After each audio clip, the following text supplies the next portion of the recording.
è caduto questa possibilità. Mi dispiace molto, guardiamo avanti, decidiamo il candidato, che sia un candidato o una candidata attrattiva che possa dare risposte ai veneti che meritano evidentemente di essere rappresentati al meglio.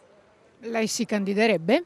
Assolutamente sì, anche perché visti i nomi che girano non capisco per quale motivo uno con il mio curriculum e con la dedizione che ho sempre dimostrato in questi anni non potrebbe candidarsi, assolutamente sì. Punto primo, Bulldog Marcato il tema del terzo mandato lo dà già per chiuso e impacchettato ed è difficile dargli torto. Punto secondo, l'assessore regionale si rilancia come candidato a Palazzo Balbi. Se Zaia non sarà, perché non proprio un campione di preferenze come lui? I suoi colleghi come la prenderebbero? Ah, malissimo, perché io ogni volta che c'è questa possibilità so che c'è gente che non dorme di notte.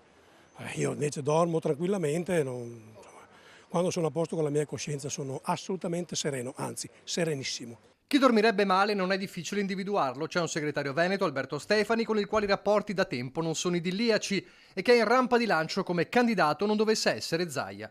Sempre che Fratelli d'Italia non ci metta lo zampino. I nodi verranno al pettine ormai a giorni. Il ministro Guido Crosetto, fedelissimo di Meloni, è al tavolo del Consiglio dei Ministri in queste ore, ma mette davanti i problemi più impellenti. Vede la voce venti di guerra. Mi occupo di difesa, mi basta quello e avanza. Mentre Zaia ostenta tranquillità. Non ho assolutamente paturnie o non perdo il sonno. Quello che accadrà a Roma si vedrà, vedremo cosa accadrà e di conseguenza mi comporterò. Il nodo è quello di Forza Italia, con il Tajani scatenato che ha rigettato qualsiasi ipotesi di scambio tra la Regione e il Comune di Verona, dove il centrodestra convergerebbe su Tosi, e ha messo di traverso nella discussione lo ius scholae, facendo saltare il banco di ogni accordo sul terzo mandato, vista l'opposizione della Lega.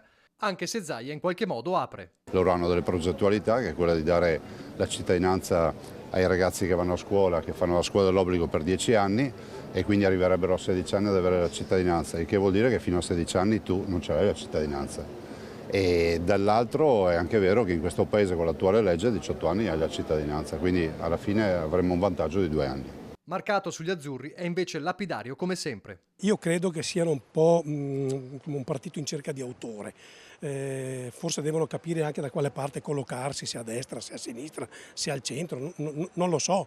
Insomma, l'importante è che poi quando si fa un programma si mantenga la parola sul programma concordato. Dunque si rigioca un'altra partita e Marcato torna a dire: mancando il fuoriclasse c'è bisogno di nomi per la vittoria e le frecciate, come sempre, non mancano. Se togliamo via Zaia e magari dopo anche candidemo Gaine, certo che diventa una partita un po' strana, insomma.